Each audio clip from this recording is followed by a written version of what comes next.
Bon, de quoi avons-nous parlé dans les médias depuis l'épisode de la semaine passée? Ou plutôt, de quoi n'avons-nous pas parlé? Eh ben, d'écologie, évidemment. Allez, générique. Je commence à en avoir assez. On doit leur enlever leur carte de presse. Vous avez des pensées bizarres. Sauf que comme t'es un bourgeois, arrêtez de La donner des polémique,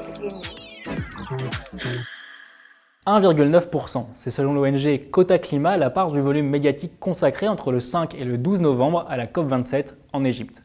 Alors ça tombe bien, ça faisait longtemps qu'on avait envie de se demander pourquoi diable les médias sont si mauvais à traiter des grands enjeux climatiques. Dans cet épisode, on va parler d'écologie des symboles, de mort kilomètre, de biais cognitifs et des rapports du GIEC. Selon Quota Climat, la COP27 a été traitée comme un sujet de second plan, ponctuel et inconséquent, essentiellement couvert à travers le discours d'Emmanuel Macron. Même si notre monde n'est plus le même, le climat ne saurait être la variable d'ajustement de la guerre lancée par la Russie sur le sol ukrainien. Nous ne sacrifierons pas nos engagements climatiques sous la menace énergétique de la Russie. Alors ok, cette semaine-là, il y avait de la concurrence entre Cyril Hanouna, qui insulte un député de la République, les élections de mi-mandat aux États-Unis ou la question migratoire avec le sort du navire Ocean Viking. Mais quand il s'agissait de s'indigner sur tous les plateaux, des militants écolos qui jettent de la peinture sur des vitrines de tableaux, là, bizarrement, il y en avait du temps d'antenne disponible. Je parlais des hurluberlus ou des gugus qui manifestent aujourd'hui. Comment les appeler autrement? Le monsieur qui s'est collé le front à un tableau, vous l'appelez comment? Un fasciste. Alors, pas surprenant, vous me direz, avec le nombre d'anti-écolos primaires, voire de climato-sceptiques assumés qui sévissent dans l'écosystème médiatique, en témoigne cet édifiant mur de une daté de la semaine dernière. Mais ça pose quand même une question, résumée ici par la journaliste Paloma Moritz. On a été plus choqués par de la sauce tomate sur un Van Gogh qui était vitré, et je pense que c'est très important de le rappeler, que par le fait qu'il y a 33 millions de Pakistanais qui ont été affectés par les inondations. Alors là, on touche à un premier biais médiatique bien connu, la loi du mort kilomètre. Plus c'est loin et moins c'est occidental, plus on se désintéresse d'un sujet. Les tableaux, c'est chez nous, quoi, c'est nos musées. Alors que le Pakistan, bon, ok, ça rend tangible les effets du réchauffement climatique. Oui, il y a des millions de déplacés, mais bon, vous savez, l'Afrique, c'est toujours un peu comme ça, quoi. Comment ça, c'est en Asie? Bon, on caricature un peu, quoique pas tant que ça. Prenons un autre exemple.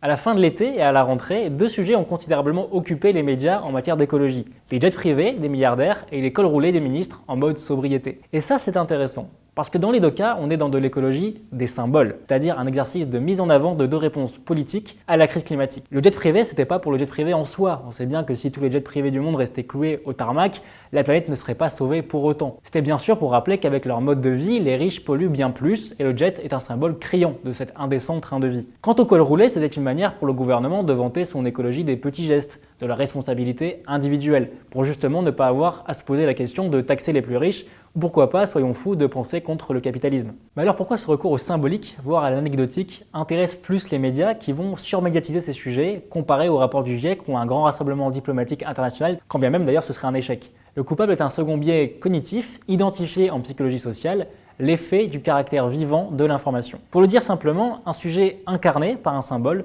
sera toujours plus efficace qu'un graphique, qu'une litanie statistique ou qu'une étude ultra chiffrée. Faites l'exercice chez vous. Si je vous dis fonte des glaces, vous allez tout de suite penser à cette image d'un ours polaire famélique sur son bout de banquise, et sans doute pas à ce genre d'infographie. Pourtant, ce graphique, il en dit plus long sur les enjeux que le cas de cette pauvre bête, mais les chiffres ne nous transmettent aucun affect, donc notre cerveau a tendance à moins les imprimer. Voilà pourquoi la COP et ses négociations compliquées sur des centaines de sujets, avec des objectifs chiffrés, débardés de pourcentages, intéressent sans doute moins que le débat sur le jet privé, qui lui a le mérite d'être très concret, bien que relativement anecdotique au regard des enjeux globaux du climat. Pour conclure, revenons sur un échange très intéressant, en septembre dernier, entre François Gémen, un des co-auteurs du rapport du GIEC, l'écologiste Sandrine Rousseau et Paloma Moritz, encore elle. Vous avez lu le dernier rapport du GIEC? Mais non, mais, le dernier rapport mais bien du GIEC? sûr, Non, mais mais je ne vous dis pas le Ah, contraire. Je l'ai pas lu non plus. Écoutez, c'est Les écrits, c'est pas pour ridicule. autant que je lis les rapports du Bien GIEC. sûr. Enfin, c'est une Mais non, connerie c'est de pas se dire. ça. Mais t'as Non, pas lu le rapport mais du GIEC, ce ça n'est fait pas- 10 000 je- pages le rapport Je du ne dis GIEC. pas, il y a un résumé. Pourquoi c'est une connerie de dire ça? Mais parce qu'on dit à tout le monde, est-ce que vous avez lu le rapport du GIEC? Aujourd'hui, personne le ne l'a problème, lu. c'est Chacun pas un votre tour. déficit de connaissances, c'est un déficit de volonté. C'est Ah, quoi il y a cette les deux, hein, quand naïveté même. que d'imaginer Ah, si. que si les gens étaient Ah, au si. courant du changement climatique, ils agiraient d'un coup. Mais les gens savent très bien le problème. Ah non. Les Ah gouvernants non. connaissent Ah très non. bien Allez le problème. demander dans la rue à Le des Français, problème, c'est si- qu'ils ne Ah non, veulent sont les pas gouvernants. agir. Qui a raison là? Les trois en fait. Parce que oui, le mauvais traitement médiatique du climat, il entraîne un déficit de connaissance des enjeux globaux et des mécanismes d'effet à la chaîne relatifs au changement climatique. C'est donc aussi un enjeu démocratique de maîtriser les sujets pour pouvoir prendre en toute connaissance de cause des décisions collectives. Mais est-ce que ça suffira à donner la volonté d'agir? C'est tout le paradoxe et encore un coup de ces satanés biais cognitifs. La prise de conscience, elle peut avoir lieu qu'en mobilisant aussi le facteur émotionnel, à condition de ne pas rabougrir les enjeux. Voilà tout le défi pour les journalistes du XXIe siècle qui traitent de la question climatique. Cela s'ajoute à un autre défi, celui de lutter contre la concentration des médias dans les mains de quelques milliardaires. Car soyons honnêtes, tant que des médias seront possédés par un Vincent Bolloré, toute tentative de pointer les responsables de la déforestation ou de la pollution risque de se voir opposer ceci. Ferme ta gueule, allez.